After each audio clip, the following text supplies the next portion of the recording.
Merci d'être avec nous pour cette table ronde sur le métavers, de la réalité virtuelle au métavers, ou quand le métavers s'impose dans le réel, quels enjeux pour les entreprises?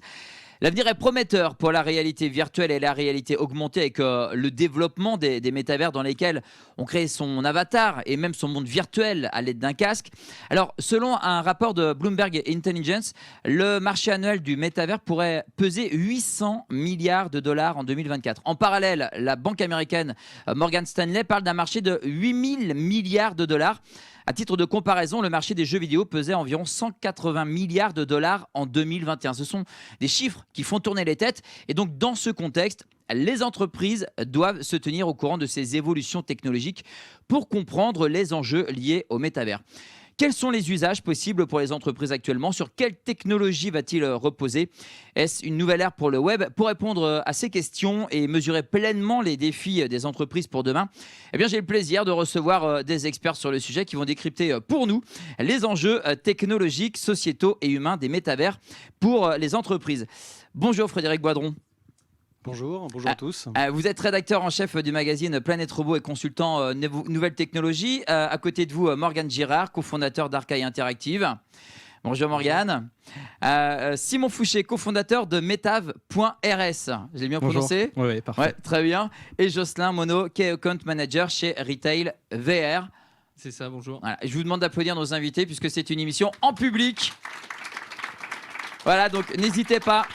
Vos questions, bien sûr, à la fin de cette table ronde. On va commencer avec vous, Frédéric. Vous serez comme le fil rouge de cette table ronde. Alors moi, j'ai dit le métavers. Je ne sais pas trop comment on doit dire, mais bon, on dit quoi? Oh, je pense que les deux sont... c'est plutôt quand même, je pense, au masculin, mais après, il n'y a Ok. pas...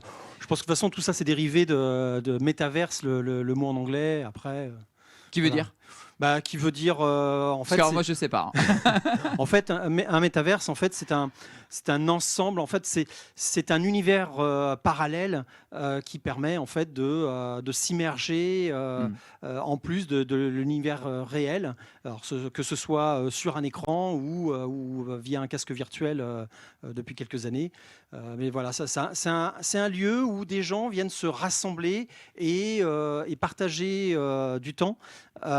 Mais au lieu de le faire de visu, ils le font à travers des distances qui peuvent être très grandes et par le biais d'avatars. Et on peut donc discuter, avoir des activités communes et pourquoi pas haussir un dragon pendant qu'on discute autour de la création d'une start-up. Voilà, c'est tout un ensemble. La créativité à l'infini. C'est ça, quoi. exactement. Voilà, on est vraiment dans un autre univers. Un mot quand même sur Planète Robot. On a la chance d'avoir le rédacteur en chef du magazine Planète Robot, qui est un magazine pointu, qui est très connu dans l'univers des nouvelles technologies et qui est basé à Venançon. Oui, exactement. En fait, alors, en réalité, il est plutôt basé en région parisienne, mais moi, je le pilote depuis Venançon. C'est tellement plus sympa, la région Vendée. Largement. Le département, la région et puis la Loire, la Vendée, bien sûr. On est tellement mieux en Vendée. Et donc, c'est un magazine que j'ai lancé il y a 13 ans et donc qui traite toute l'actualité de la robotique et des technologies qui tournent autour de la robotique. Donc, la VR, l'impression 3D, les drones... même les transports du futur, les voitures pas télécommandées, les voitures autonomes, bon, pourquoi pas les voitures télécommandées, même le tourisme spatial, voilà, tout ce qui tourne autour des nouvelles technologies. Je vous invite vraiment à aller découvrir ce magazine Planète Robot. Vous allez apprendre plein de choses. Et d'ailleurs, c'est pas nouveau pour vous le métavers. Ça fait déjà un petit moment que vous en parlez. Ouais, en fait, les métaverses, on a l'impression que c'est quelque chose voilà, qui vient tout juste de sortir, alors qu'en fait, c'est plutôt très ancien, même le terme déjà à un certain âge, puisqu'il apparaît en fait dans un roman en 1992, Le Samouraï virtuel de Neil Stephenson. Alors je connais pas tout par cœur, donc j'ai mis une petite note.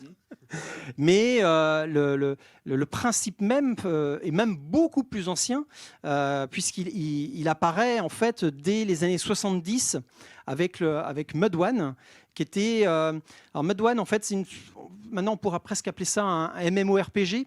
En gros, c'était sur des gros serveurs. Le soir, les étudiants une fois que les chercheurs ne les utilisaient plus, les étudiants avaient créé donc une sorte de milieu, d'univers persistant derrière un écran, et les gens se connectaient dessus et partageaient des aventures ensemble à 4, à 10 étudiants. Alors le petit problème, c'est que tous les quarts d'heure, je crois, l'univers faisait un reset et repartait à zéro. Ah oui. C'était un petit peu embêtant, mais c'était les étudiants, c'était lié quand même, ça restait sur un lieu unique, mais avec plusieurs serveurs. C'était déjà à l'époque assez énorme. Après, les modes ont évolué. Alors c'était en plus, tout se faisait en mode texte, hein. C'est même pas graphique, c'était vraiment du texte. Tourne à gauche, rentre dans tel endroit, et on pouvait discuter, on pouvait s'échanger des informations. Ça fait sourire Mariana qui vous écoute religieusement. Ouais. Et alors, un petit peu plus tard, alors Lucasfilm, je suppose que vous connaissez, hein, Ouais. c'est ceux qui sont derrière Star Wars et tout ça, s'est dit, et si on faisait la même chose, mais en rajoutant une interface graphique. Et c'est comme ça qu'est né Habitat. Habitat, il fallait, alors pour les vieux comme moi, il fallait un Commodore 64 ou un Fujitsu FM Towns japonais, ou les premiers PC. On se connectait dessus avec un modem. Et on se baladait dans un univers virtuel, on rencontrait des gens un petit peu comme sur un Minitel à l'époque, on pouvait chatter, sauf qu'on avait réellement un avatar, on se créait un avatar un petit peu comme aujourd'hui, sauf que c'était en 2D, les personnages se déplaçaient un petit peu comme dans les jeux de l'époque, Monkey Island pour ceux qui ça parle. Et on pouvait à ce moment-là aussi même partager des discussions. Il y avait des bars virtuels, et on pouvait même personnaliser sa maison, voire acheter. Il y avait un peu presque le début des NFT. Mais votre premier casque virtuel, c'était en quelle année? Alors, les casques virtuels, c'est un peu plus récent, mais c'est quand même. Enfin, c'est un peu plus récent, non. C'est même beaucoup plus ancien. En fait, c'est 1956. Le premier casque virtuel, c'est le Sensorama. Alors, il faut imaginer que c'était plutôt fixe. Ça ressemblait un peu à une sorte de périscope fixe. Et en fait, on rentrait dedans. Et à ce moment-là, en fait, on avait une vidéo en 3D, avec donc en stéréoscopie, couleur. On entendait les sons, on ressentait les vibrations, l'odorat, et on pouvait même sentir le vent qui nous tapait sur le visage. Après, il y a eu l'épée de Damoclès, en fait, on l'appelle comme ça, parce qu'en fait, ça ressemblait vraiment à une épée. Ça arrivait du plafond, et ça tenait un peu comme, justement, encore comme un périscope. Et on se mettait devant, et on tournait légèrement comme ça. C'était très, très basique, hein. Et ça, c'était en 1968. Et alors, je vais passer vite fait dans les années 90. Moi, j'avoue que le premier casque que j'ai testé, c'était en 92, un truc comme ça, dans un magasin. Ils vendaient ça. C'était la première vague. Tout le monde y croyait. Tout le monde pensait que c'était l'avenir du jeu vidéo. Je pense qu'ils avaient raison, mais ils étaient un peu en avance. Ouais, ça, ouais. Voilà, parce que la technologie n'était pas encore là. Mm. Mais il y avait Sega qui travaillait dessus. Il y avait l'Eyeglasses, le VFX1, le Cybermax. On en voyait dans les salles d'arcade, au Futuroscope, dans les parcs d'attractions d'une manière générale. Et puis après, on est tombé dans ce qu'on appelle le gouffre des désillusions, je crois, pour ceux qui connaissent le cycle de la hype. Et c'est revenu en 2012 avec Oculus, qui a relancé un peu la hype autour de ça, et parce que tout simplement la technologie était mûre, et donc on est reparti là-dessus. Alors, est-ce que justement le métavers, c'est pas une technologie qui arrive un peu trop tôt par rapport à ce qu'on peut vivre actuellement, par rapport aux besoins, là, comme les casques de réalité virtuelle, par exemple? Alors, disons que oui, c'est arrivé.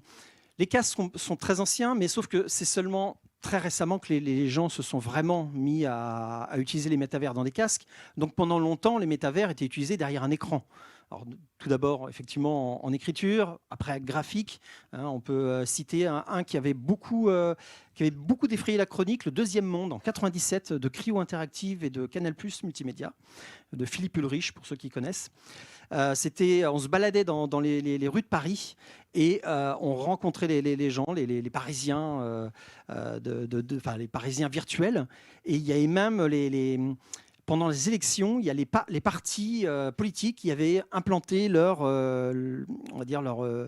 ils avaient des lieux en fait de rencontres, et il y avait également des magasins. Il y avait pareil encore l'équivalent des NFT. On pouvait déjà acheter des déjà objets. à l'époque, ouais. Alors sauf que derrière il n'y avait pas toute la chaîne derrière, Ouais, la ça. blockchain derrière, mais on pouvait déjà acheter des objets. Et donc oui, c'est arrivé en avance, mais la VR a rattrapé derrière un peu plus tard. Ah, est-ce que le métavers, c'est la suite logique alors? Oui, le métaverse, en fait, Je dirais plutôt c'est l'inverse, c'est plutôt la VR qui est un peu la suite logique du métavers. Ça c'est ma Très vision à bien, moi. je vais Hein. poser la question dans Ouais, un instant à Morgane. Très bien. Ou Simon, ouais. Ouais, moi je voulais juste rebondir là-dessus. Pour moi, la VR, en fait, enfin les casques de réalité virtuelle, c'est juste un device, donc un outil pour accéder au métaverse, mais c'est pas le seul outil. Et en fait, c'est accessible aussi avec d'autres outils, typiquement le smartphone. Je pense que en France, on va être, je ne sais pas, peut-être 90% à en avoir, ce qui montre que c'est accessible, contrairement à un casque de réalité virtuelle. Morgane. Je suis tout à fait d'accord avec. Je ne sais pas si le micro marche. Si, c'est bon. C'est bon, c'est bon. Je m'entends pas très bien. Oui, alors je suis assez d'accord avec les réflexions qui ont été faites. En fait, la réalité virtuelle, c'est vraiment qu'un moyen d'accéder à un contenu. Et on le verra juste après, mais en fait, on commence jamais par se dire on va faire un projet en VR. C'est plutôt quel est le projet, qu'est-ce qu'on souhaite obtenir, et du coup, quelle techno est à utiliser pour accéder à ce contenu. Alors vous avez un parcours intéressant parce que vous avez commencé chez Dassault.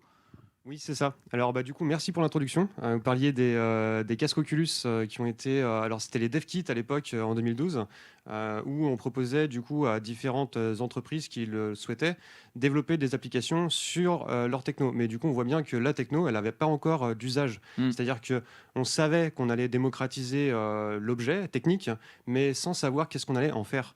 Et donc, l'entreprise Dassault Systèmes, notamment, était très curieuse de ce genre de technologie et d'autres à côté. Notamment, on peut parler des caves aussi. Je ne sais pas si vous voyez un petit peu, mais en gros, on est dans un espace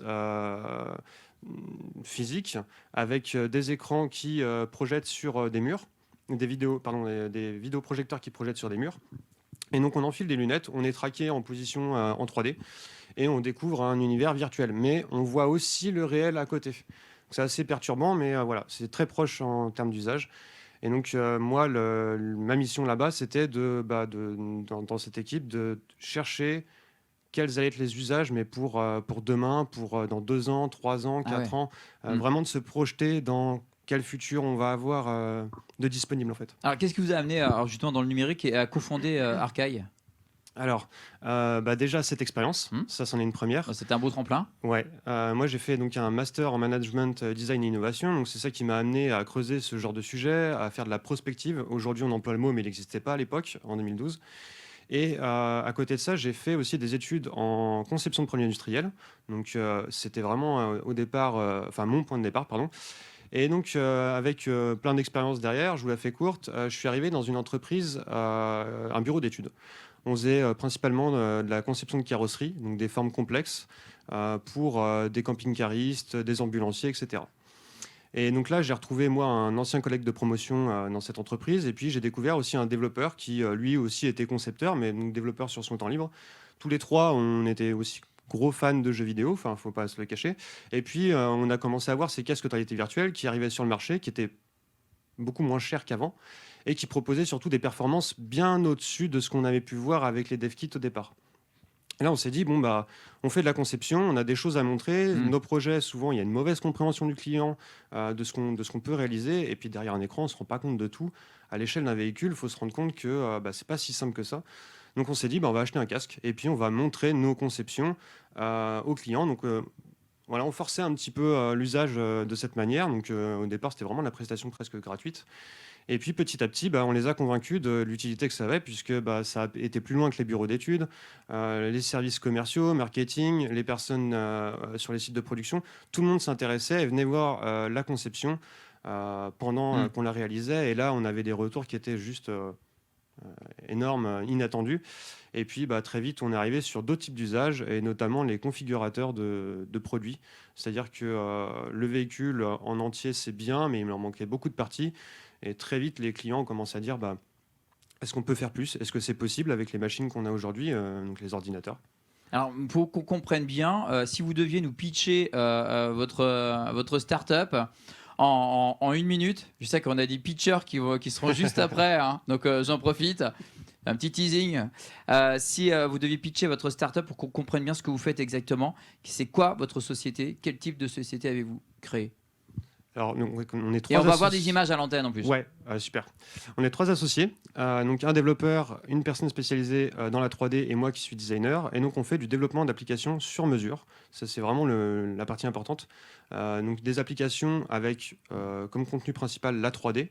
on écrit un livre avec des mots, nous on fait des applications avec de la 3D. Voilà, c'est aussi simple que ça. Et pour les industriels, donc parce qu'on vient tous du monde industriel, enfin les 3 associés, on s'est dit, il y a tellement de problématiques complexes à traiter dans ce monde-là que finalement, il n'y a pas de solution standard aujourd'hui sur le marché qui permette de traiter des vrais sujets de l'industrie. Donc on fait du développement spécifique, il y a un besoin, et on essaie d'y répondre avec une application sur mesure. Qui sont vos clients?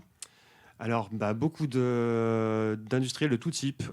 Aujourd'hui, on travaille autant dans le monde des cosmétiques, de l'hydraulique, de la robotique. On travaille aussi pour des musées, même à côté. Enfin, voilà, il y a vraiment un panel très très large et je crois qu'aujourd'hui, ça dépend des échanges qu'on peut avoir avec l'industrie. Et le métavers dans tout ça alors? Est-ce que c'est vous qui en parlez ou est-ce que c'est plutôt votre client qui vous dit non, j'ai entendu parler d'un truc, ça a l'air pas mal. Qu'est-ce que vous pouvez faire pour nous? C'est une question qui revient souvent, surtout quand Meta, donc anciennement Facebook, a commencé à dévoiler, à parler de ses projets. On nous a demandé est-ce que c'est une bonne nouvelle pour vous? Et donc là, la question, en fait, elle est un peu particulière, c'est de se dire, finalement, en fait, ça dépendra à quel nombre ils seront, ces métavers, et qui les détiendra. Parce qu'en fait, finalement, ce qui compte le plus pour nous, c'est est-ce qu'on va pouvoir être créateur de contenu dans ces univers-là. Et alors nous, on fait du contenu pour professionnels, donc ça sera peut-être un univers seulement dédié pour le B2B et non pas pour le commun des mortels, je dirais.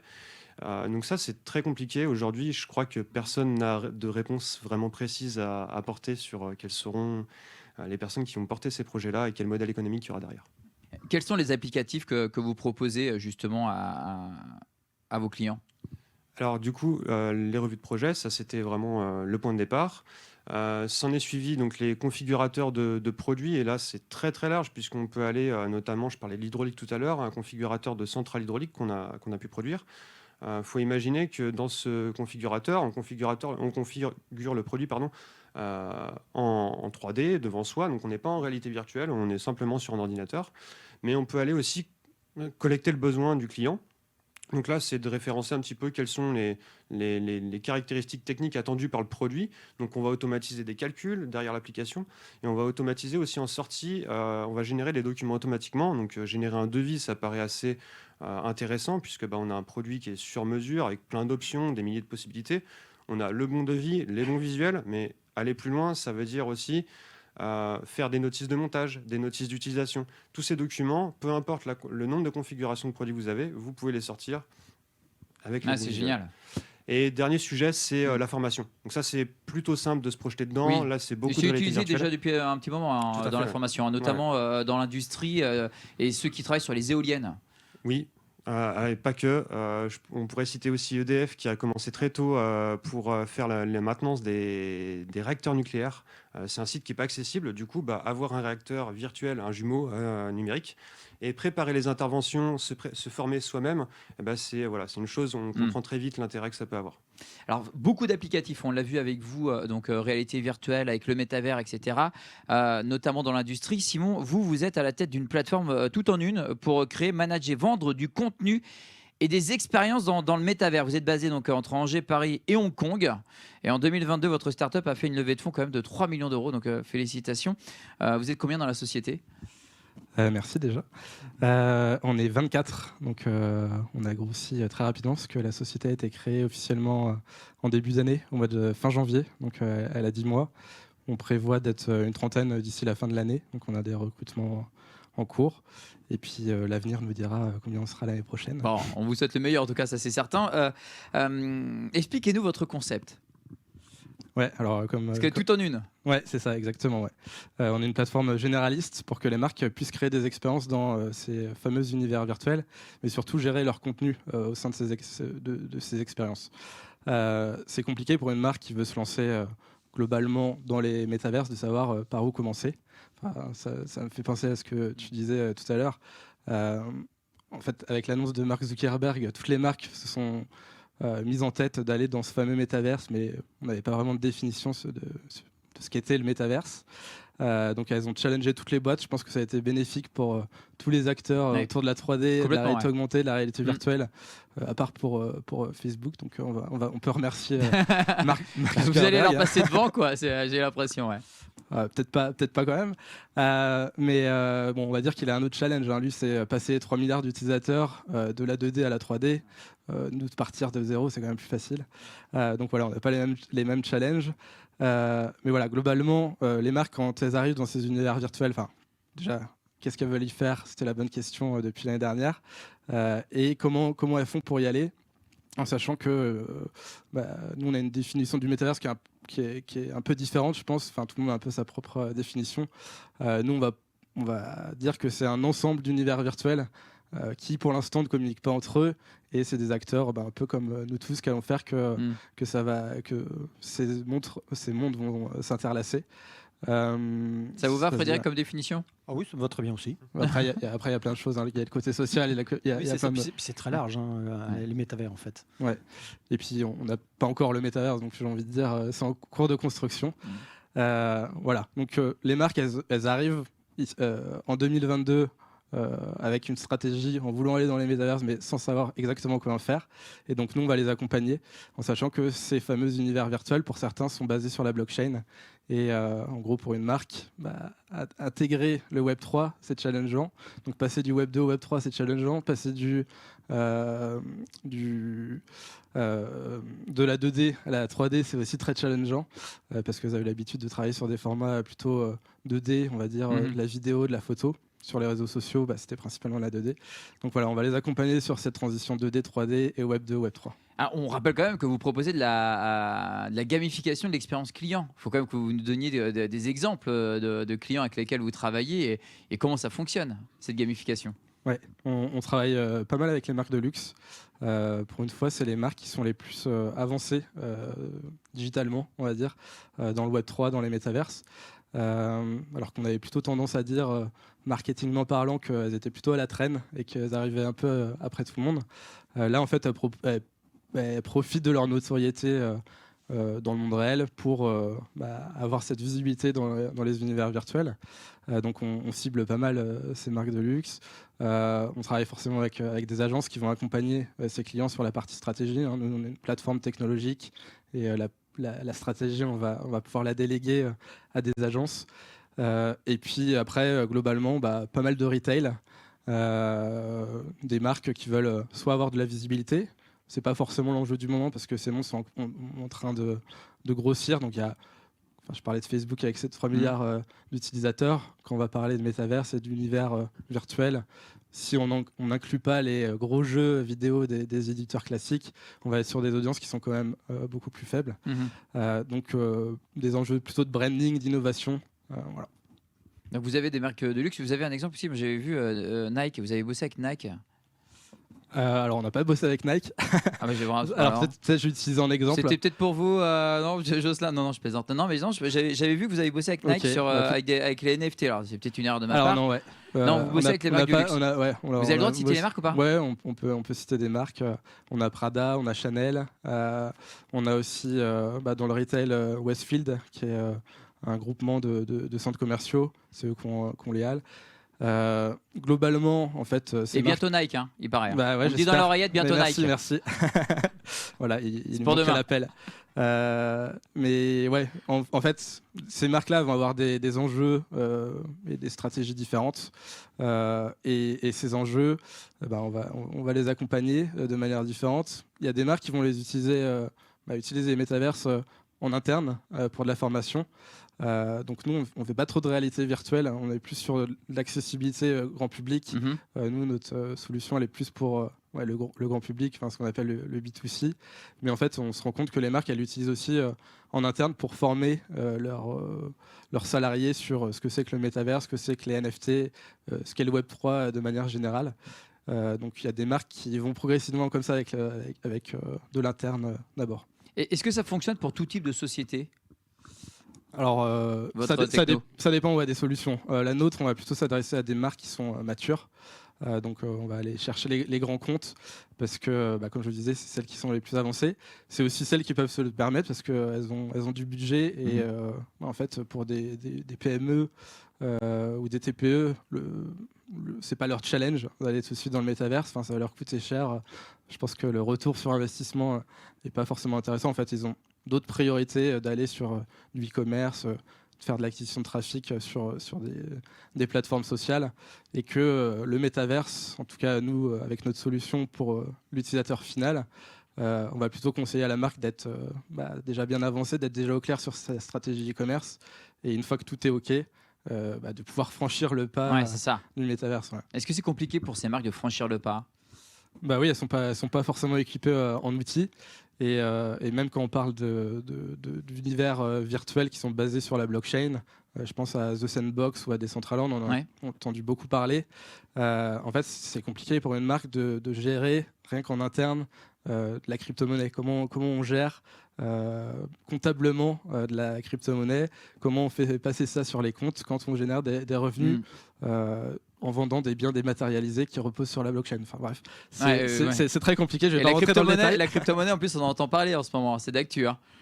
Ouais. Alors pour nous, c'est pas forcément négatif parce que on va être vraiment sur la création d'expériences et en fait, si on parle du marché du NFT, c'est fou. Enfin, je crois que tu parlais de la courbe de Gartner tout à l'heure, où en fait. Au lancement d'une nouvelle technologie, du coup, il y a une forte adoption et tout le monde en parle. Je pense que le métaverse, les NFT, c'était ça l'année dernière. Et d'un seul coup, ça plonge aussi rapidement. Les NFT, contrairement par rapport à l'année dernière, ça a baissé de 99% le volume de NFT vendus. Enfin, c'est impressionnant. Mais j'ai plutôt tendance à dire que c'est parce qu'il y avait 99% des NFT qui étaient... qui n'avaient pas raison d'être, qui servaient à rien. Et là, en fait, on va arriver sur une période où le NFT va être utilisé en tant qu'outil et pas en tant que fin en soi. Et c'est un super outil marketing, en tout cas pour les marques. On va passer donc la parole à Jocelyn Monod, qui est Key Account Manager chez Retail VR, qui c'est une start-up nantaise qui a 4 ans. Retail VR, c'est quoi tout d'abord ? Alors, Retail VR, s'il faut le résumer en une phrase, c'est une plateforme de commerce 3D qui permet de créer des environnements virtuels pour des usages vente, marketing, merchandising ou e-commerce. Du coup, en fait, on vient se servir des technologies du métaverse, donc tout ce qui est environnement virtuel, réalité virtuelle, avatar, qu'on va venir appliquer sur des cas d'usage assez concrets pour venir les transformer en fait et pour les rendre moins coûteux, plus agiles, plus performants. Et quelles sont les raisons d'utiliser la réalité virtuelle dans le retail ? Alors, il y en a plusieurs. Nous, on est convaincus que l'usage de la 3D, ça va permettre d'apporter de l'efficacité opérationnelle. Ça va permettre d'apporter aussi des nouvelles expériences clients. Et donc, tout ça, c'est parfait pour venir redynamiser le retail. Et on est aussi convaincus que l'usage de la 3D aujourd'hui, maîtriser la 3D, c'est avoir un avantage concurrentiel très fort. Et le métavers dans tout ça, alors ? En fait, le métaverse, on peut mettre beaucoup de choses derrière le métaverse. Nous, on se sert des codes du métaverse. Et juste après, je vais vous illustrer ça avec des exemples concrets, ce sera plus parlant.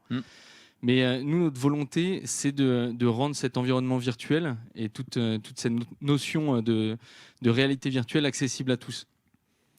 Et quand je dis accessible à tous, c'est que ce soit accessible pour quelqu'un qui n'a aucune expérience en 3D, qui n'a aucune expérience en développement. Parce que grâce à la plateforme qui est hyper simplifiée, on va pouvoir créer un environnement virtuel et encore une fois accessible à tous, parce que chez nous, le prix de départ, c'est 50 € par mois pour avoir un showroom virtuel. Donc là-dessus, on voit que c'est accessible à tout type d'entreprise. Alors, vous allez nous donner des exemples quand même de sociétés avec lesquelles vous travaillez pour nous expliquer comment vous fonctionnez. Ouais, avec plaisir. Pour vraiment illustrer et que ce soit plus concret, je peux parler par exemple de la collaboration qu'on a avec Intermarché. Donc avec Intermarché, on travaille avec leur cellule concept. La cellule concept, c'est globalement la cellule qui va définir les nouveaux concepts magasins, donc qui va les tester, qui va les modéliser. Et avant de travailler avec nous, ils faisaient tout ça en physique. Depuis qu'ils utilisent nos solutions, ils utilisent un casque de réalité virtuelle, notre outil, notre solution, pour venir modéliser tout ça en réalité virtuelle. Pour information, ils ont rentabilisé la solution en 3 mois.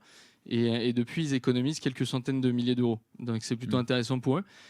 Et en fait, tout ça pour dire que cet usage-là, il est particulier pour Intermarché. Il répondait à un besoin. Et Quel donc, besoin? le besoin de modéliser des concepts et la réponse, l'utilisation de la réalité virtuelle, c'était de se dire que au lieu de le faire en physique et de nécessiter, alors du temps, ça leur en coûte toujours, mais de nécessiter des dépenses physiques et matérielles, aujourd'hui, juste avec l'environnement virtuel, ils viennent recréer exactement la même chose, mais de façon virtuelle, et donc ça leur permet d'être plus agile, d'être plus rapide et que ce soit moins coûteux pour eux. Si je peux illustrer avec d'autres exemples, il y a par exemple la Nouvelle Cave. La Nouvelle Cave, c'est le caviste du groupe Casino. Donc, eux, ils ont voulu dynamiser un petit peu leur site de e-commerce en proposant une approche de virtual commerce. Et en fait, sur leur site, on a accès à un virtual store pour venir dynamiser un petit peu le côté très froid mais très efficace du e-commerce, mais recréer de l'expérientiel client en virtuel. Et donc, sur leur site, on vient cliquer sur le virtual store et on se retrouve embarqué online dans un environnement de cave dans lequel on va pouvoir se balader dans la cave, pouvoir interagir avec tous les produits qui sont disponibles, pouvoir cliquer sur les bouteilles de vin. On est dans un univers qui ressemble à une cave. On clique sur une bouteille, on a accès à du descriptif produit, à de l'information. On a la possibilité de regarder la bouteille sous tous ses angles grâce à la 3D. Et après, on vient reprendre tous les codes du e-commerce, c'est-à-dire qu'on a la possibilité de créer un panier virtuel et surtout de le commander. Ça veut dire qu'à la fin, on a quand même une commande tangible et réelle qui arrive à la maison, composée des bouteilles qu'on a sélectionnées. Et là où c'est intéressant pour la Nouvelle Cave, c'est que installer un virtual commerce en complément du e-commerce, ça a fait qu'on a boosté le chiffre d'affaires du e-commerce de 8%. On a boosté le trafic de 15% et plus important encore, on a boosté le panier moyen de 35%. Pourquoi ?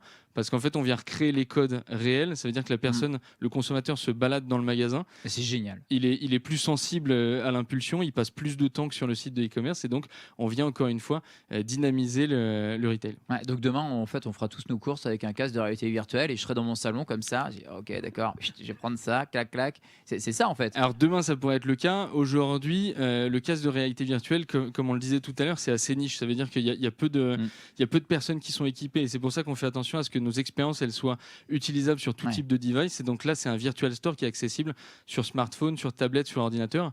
Donc là, on se balade comme si on se baladait dans un jeu vidéo, mais on se balade toujours avec les outils qu'on a à disposition à la maison. Ouais, mais ce que je comprends en tout cas, c'est que c'est presque la mort du e-commerce d'ici 10 années, quoi. Il faut y aura les travailler. Plus de site e-commerce en fait. On mettra un casque de réalité virtuelle, on sera dans le métavers et on fera nos courses comme si on était à l'Intermarché du coin. Alors, c'est possible, mais là, on va peut-être un peu vite. En tout cas, aujourd'hui, les deux peuvent coexister parce que le site de e-commerce, même s'il est un peu froid, il est quand même très, très efficace parce qu'on fait ses courses très, très vite. En revanche, sur du virtual commerce, on va être plus sur de l'expérientiel consommateur où on va recréer une expérience pour le conso qui va se balader et qui va avoir une sensation différente. Donc, on va aller capter les gens qui sont actuellement peu accoutumés au e-commerce ou qui passent pas un bon moment sur les sites de e-commerce pour venir les driver quand même sur une consommation online. Frédéric, qu'est-ce que ça vous inspire, ces trois témoignages, ces différents cas d'usage de réalité virtuelle et de métavers, vous qui êtes à la pointe de la nouvelle technologie avec votre magazine Planète Robot? Oui, tout ça, en fait, c'est des exemples, je pense, plutôt concrets de la réalité virtuelle et des métavers.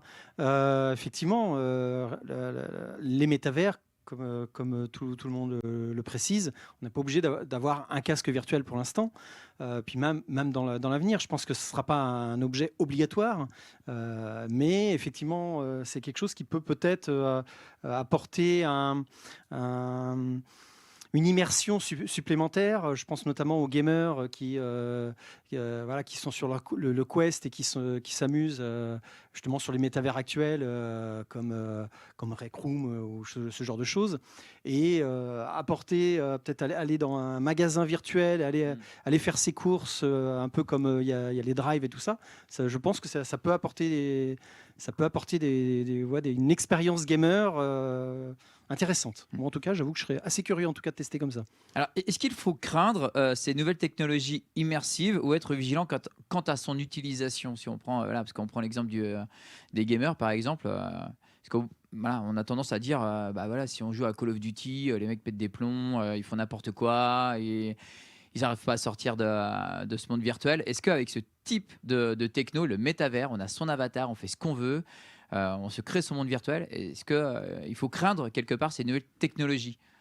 Alors là, ça rejoint un petit peu ce qu'il y a sur les réseaux sociaux d'une manière générale. C'est vrai que on est un peu, on est derrière un écran, on sait que on n'est pas en direct avec les personnes, donc peut-être que effectivement, ça désinhibe un peu certaines personnes. Alors, ça peut aider les personnes qui sont un peu en retrait, et du coup, ça leur permet peut-être de se mettre un peu plus en avant. Mais des fois, effectivement, ça peut peut-être lâcher un peu les fauves pour certains, comme on voit sur Twitter ou d'autres réseaux. Mais est-ce qu'il y aura sociaux, des codes sociaux comme dans la vie de tous les jours? Je pense que ça va se faire peu à peu. Naturellement. C'est des règles qui vont se mettre en place voilà, par les usages, simplement, je pense. Ouais.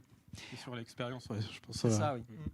On va passer aux questions du public. On va se donner quelques minutes avant de passer donc, à notre session pitch Startup. Est-ce que vous avez des questions? On a un micro en salle. On a un micro. Lise-Marie de TV Vendée qui a un micro. Est-ce que vous avez des questions? Ah oui, on a une question. Allez-y, bonjour. Bonjour à tous les quatre. Je vais représenter la partie geek science-fiction de la salle. Qu'est-ce qui nous empêche aujourd'hui d'aller encore plus loin et d'accéder un peu au holodeck de Star Trek, c'est-à-dire à rentrer dans une pièce et qu'on se retrouve avec une projection sur les murs d'un environnement total, sans casque, en liberté totale? Alors Morgane. Je ne sais pas si je suis mieux placé pour répondre à ça. Qu'est-ce qui nous empêche de voir cet environnement L'accessibilité. Hein, ouais, je pense, alors le coût de la solution, elle n'existe pas concrètement encore aujourd'hui, mais le coût de la solution sur ce type d'usage, à mon avis, on est sur quelque chose de... En fait, un casque de réalité virtuelle, il faut quand même comprendre que juste on a à gérer une lentille juste devant vos yeux, et cet affichage-là, il est très simple en fait à mettre en place, et donc il sera forcément à bas coût. Gérer des hologrammes tout autour de vous, ça devient une sacrée affaire. Donc la démocratisation de ce genre de choses, c'est pas pour tout de suite, je pense. Je pense que Hortense pensait justement aux caves que tu parlais tout à l'heure, le fait d'être dans une pièce et de pouvoir se déplacer physiquement dans cette pièce sans avoir de casque, sauf qu'il y a effectivement... Alors l'immersion, elle est partielle dans un cave, c'est-à-dire que si vous avez que 3 murs qui sont vidéoprojetés, ce qui est déjà un coût énorme, parce qu'il faut imaginer que c'est pas le vidéoprojecteur de monsieur et madame tout le monde, en fait, on voit que sur 3 murs. Et si je me retourne et que je regarde la pièce, c'est un petit peu comme si ici on coupait la salle en deux. D'un côté, c'est virtuel, et de l'autre, c'est vous, c'est le réel. Et c'est assez perturbant cet aspect-là. Il y a aussi autre chose qu'il y a à prendre en compte. On qualifiait cette expérience, on va dire, à plusieurs utilisateurs. On pouvait avoir plusieurs personnes dedans. Mais en fait, il y a une personne qui est traquée dans l'espace, et toutes les autres, plus on s'éloigne de la personne qui a le tracker, moins on voit, plus on voit la 3D se déformer en fait. Donc c'est intéressant pour vraiment des entreprises à grosse échelle, mais aujourd'hui avoir ça dans son salon, c'est pas compliqué. Enfin c'est assez compliqué pardon, et ça va demander de creuser un petit peu les technos, les usages, pourquoi est-ce qu'on fait ça, le sens vraiment de tout ça. On est plein de rêves aujourd'hui, mais du coup faut que c'est un intérêt, faut que c'est du sens, et faut que la réalité économique soit là aussi, quoi. Frédéric avoir Simon. un grand salon aussi. Ouais, vide. Non, je voulais juste dire, en fait, c'est que la VR, pour l'instant, c'est des gros casques, mais là, on arrive sur des nouvelles générations qui deviennent de plus en plus petites, et on se rapproche maintenant de casques de la taille de lunettes de ski. Et dans quelques années, ce sera peut-être même juste des lentilles qu'on viendra mettre et qui seront en liaison avec un petit ordinateur, je sais pas, dans le cou, quelque chose comme ça. Voilà. Merci Hortense pour cette question. Est-ce que vous avez d'autres questions? N'hésitez pas à en profiter. Oui, on a une question devant. Après, moi, j'aurais une dernière question. Parce qu'on a parlé de la courbe de Gartner, donc j'ai pris des notes. Et je suis tombé sur un article des Échos et j'aimerais vous en parler.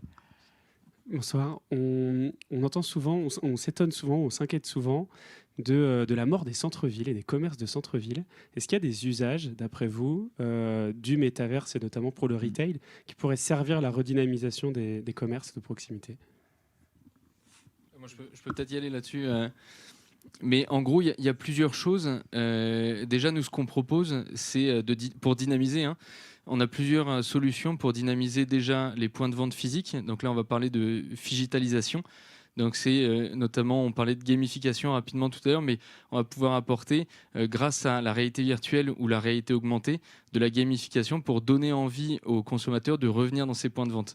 Et après, pour dynamiser ces points de vente, mais plutôt online, créer, on parlait de jumeaux numériques, donc recréer des jumeaux numériques de ces magasins-là pour avoir une plateforme virtuelle qui représente le magasin et leur offrir cet instant de consommation sans avoir à se déplacer jusqu'au point de vente. Donc là-dessus, on peut redynamiser parce qu'il y a des solutions qui permettent de le faire. Et c'est tout le challenge, hein, c'est la création d'expériences. Je prenais l'exemple de Westfield, c'est des centres commerciaux. Et forcément, après la crise du Covid, tous les commerces, globalement, se sont vidés. Les gens se sont habitués à acheter en ligne. Et le digital, le métaverse, la réalité augmentée, ça permet de rapporter une touche de digital, d'expérience dans les points de vente physiques, et des expériences qu'on ne peut pas forcément vivre chez soi. Merci pour cette question. Est-ce que vous avez une autre question? Oui, on a 2 questions au fond de la salle.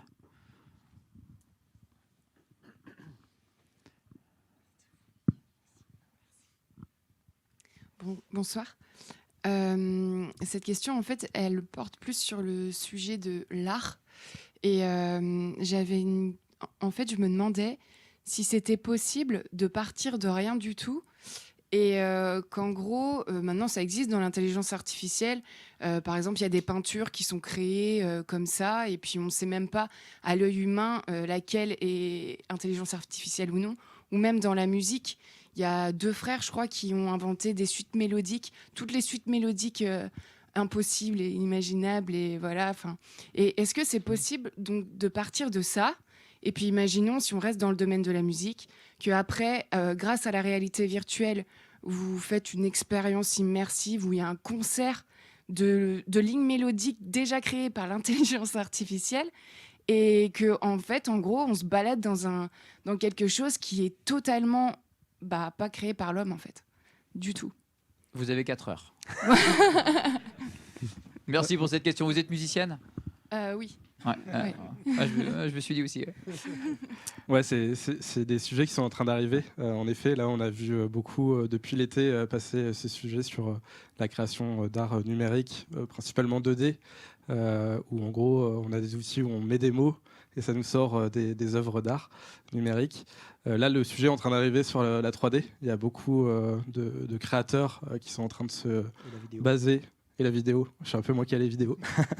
Et en tout cas, c'est en train d'arriver aussi sur la 3D.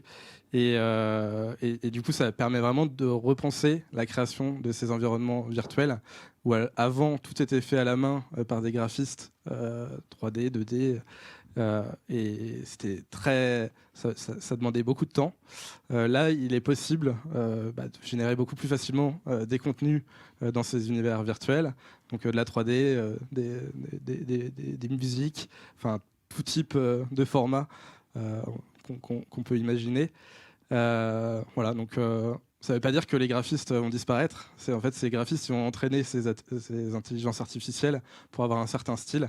Mais en gros, ça va permettre de dédupliquer le nombre de créations qui, pour l'instant, en fait, ça prend du temps parce que c'est de la création humaine. Et donc, ça va permettre d'accélérer vraiment la création du métaverse. Et je voulais juste ajouter qu'en fait, dans la VR, des applications autour de l'art et de la musique notamment, il y en a déjà il y a des grandes quantités d'expériences utilisables sur les casques VR ou enfin tout ce qui est autour de la VR. Et effectivement, je pense que ce genre de choses, à mon avis, c'est quelque chose qui est avant la fin de l'année, il y aura des expériences, à mon avis, déjà utilisables. Merci pour cette question. Autre question? Donc il faut que je me lève pour le cadrage. Alors moi je vais être un petit peu taquin. Comment vous saisissez des enjeux de la sobriété énergétique? Parce que depuis toujours on sait que la 3D, la VR, c'est hyper gourmand. Et on compte un peu sur les nouvelles technos et les nouvelles startups pour aussi faire gaffe à ça. Donc est-ce que c'est des sujets pour vous et demandés aussi par vos clients, j'espère? Je vais peut-être juste commencer, parce que nous, on a des exemples très simples à donner, et puis c'est des exemples d'aujourd'hui, en fait, qui sont utilisés dans l'industrie. On parlait tout à l'heure de revue de projet. Souvent, la revue de projet numérique, elle permet de supprimer des prototypes qui étaient réalisés physiquement avant. Et donc là, déjà, on économise du coup machine, matière, qui est énorme. Il faut savoir qu'une face avant de camping-car, c'est 30 000 euros. Une revue de projet réalité virtuelle, avec plusieurs modèles à comparer, etc., on est sur 2 000 à 3 000 euros parce que c'est quelque chose de sur mesure. Donc ça fait gagner de l'argent à l'entreprise, ça fait gagner de la matière, l'énergie aussi derrière. Et au-delà de ça, c'est-à-dire qu'en plus de ça, on peut faire cette revue de projet à distance. C'est-à-dire qu'au lieu de faire 300 bornes pour aller voir son client et se dire « Ah oui, le modèle, etc., il faut le retravailler comme ci, comme ça, et puis se revoir plusieurs fois », là, tout ça, ça peut être fait entièrement à distance. Et c'est qu'un exemple, je pense, de ce qu'on peut faire. Mais la question, elle est bonne, par contre. C'est-à-dire que c'est pas parce que je viens de trouver un exemple qui fonctionne que tous les exemples, que ça justifie tous les usages. Ouais, c'est ça. Parce que là vous limitez l'empreinte carbone par rapport au fait de ne pas vous déplacer. Mais c'est vrai que sa question est précise. C'est gourmand. Comment est-ce qu'on peut réduire justement, comment faire avec cette sobriété énergétique La question, c'est du coup peut-être aussi de savoir qu'est-ce qu'on peut remplacer comme usage aujourd'hui qui est très énergivore et mauvais pour notre écosystème avec le virtuel. Parce que oui, ça a un coût, mais tout a un coût. Donc c'est à comparer à chaque fois, à relativiser. Oui, je vais juste rajouter, là, ça rejoint un peu ce que tu disais.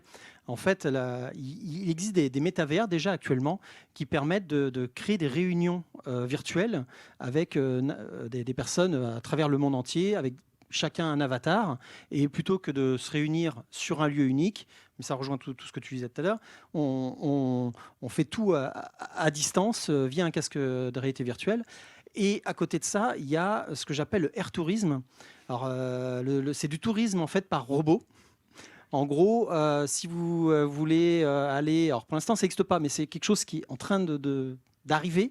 Vous voulez visiter les pyramides en Égypte, mais plutôt que d'aller sur place, vous louerez un espace de temps en fait sur un robot qui sera sur place, et vous, avec un casque virtuel, vous récupérez les sensations, la vision du robot, et vous le déplacerez en fait physiquement lui à l'intérieur de la pyramide. En plus, vous n'abîmerez pas avec votre air et tout ça, parce que ça peut être problématique aussi.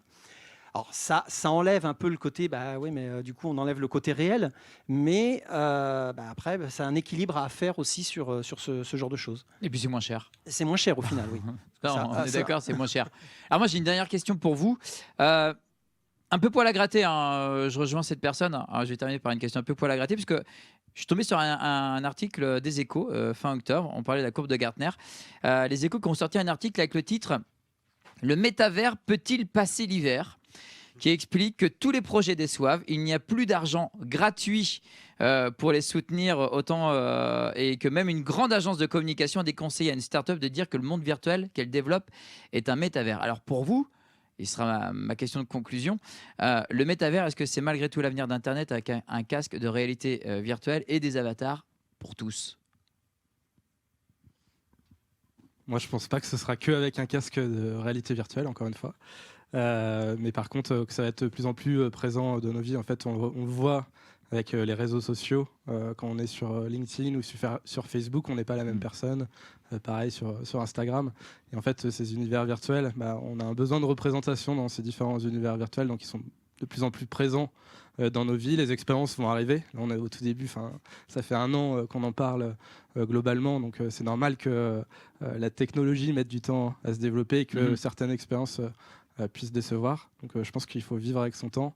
Je suis pas en train de dire qu'on va tous, en plus personne veut vivre vraiment dans un canapé H24 avec un casque de réalité virtuelle. Si on en arrive là, c'est qu'on aura bien flingué la planète. Ouais.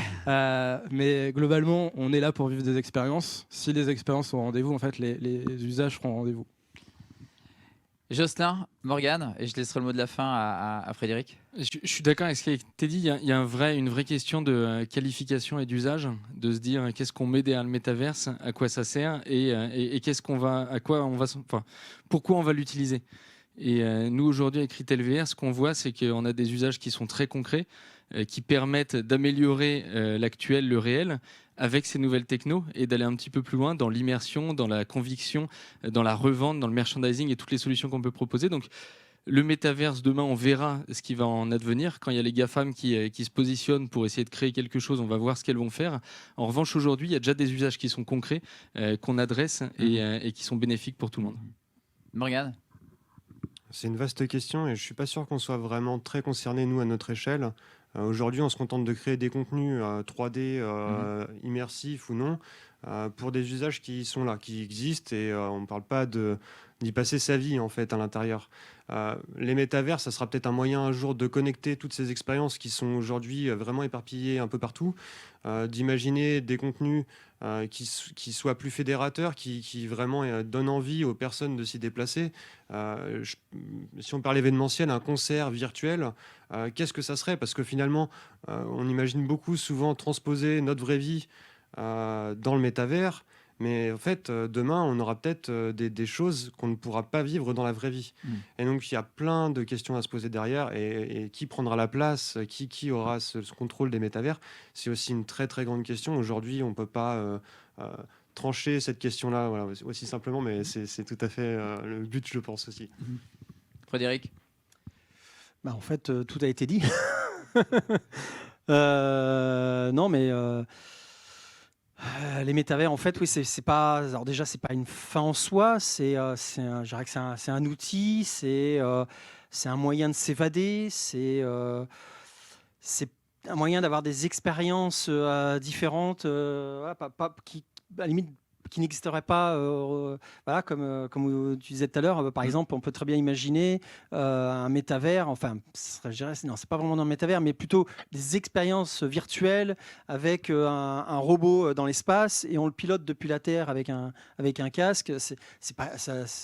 C'est pas quelque chose normalement qu'un humain, enfin beaucoup d'humains font, à part les astronautes professionnels, d'aller dans l'espace. On pourra se prendre pour Thomas Pesquet, c'est ça ? Voilà. Ouais, et on peut très bien imaginer prendre la place d'un robot qui est dans l'ISS et se balader. Et ça, c'est des choses qui sont nouvelles. Alors, c'est pas du métavers complet, mais voilà, il y a différentes expériences qui pourraient arriver. Alors, je vais en parler d'une qui, à mon avis, va choquer, mais je vous conseille de regarder la série Upload. En fait, il y a, alors c'est complètement, ça part complètement dans un délire, mais c'est un métavers des morts. Je m'explique. C'est que ils imaginent dans cette série, mais c'est quelque chose qui est lié en fait à des recherches qui sont faites. Alors moi, c'est pas quelque chose qui m'intéresse personnellement, mais je le signale quand même.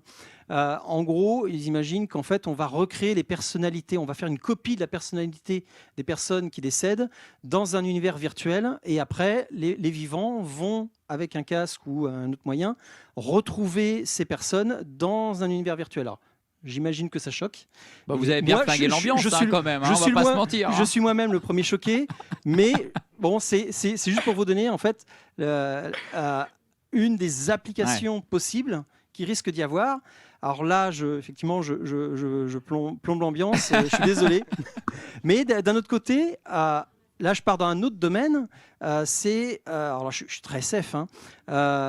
Pour ceux qui se rappellent du film Surrogate, Clone avec Bruce Willis, là, c'est quelque chose quelque chose qui peut arriver. Alors, sur le côté positif de la chose, on peut imaginer les personnes handicapées qui ne peuvent pas se déplacer, voire vraiment clouées à leur lit, utiliser de la réalité virtuelle pour se déplacer à travers la virtualité, mais à travers un avatar physique dans le monde réel. Et ça, je pense que ça a un avenir, mais extrême. Après, dans le film, c'est juste que même les gens valides s'y mettent. Bon, là, c'est peut-être pas une bonne idée.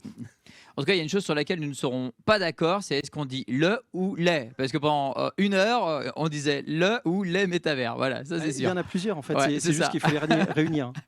Merci à tous les quatre pour ces échanges autour de ces thématiques passionnantes. Peut-être qu'un jour, la norme pour les tables rondes, les émissions de télévision et tous les événements, ce sera le métavers. On va les applaudir très très fort. Merci donc à Frédéric Boidron, Morgane Girard, Simon Fouché et puis Jocelyn Monod. Le replay de cette émission, de cette table ronde sera retrouvé très bientôt sur la chaîne YouTube de l'événement, bien sûr, de l'Innovation Week.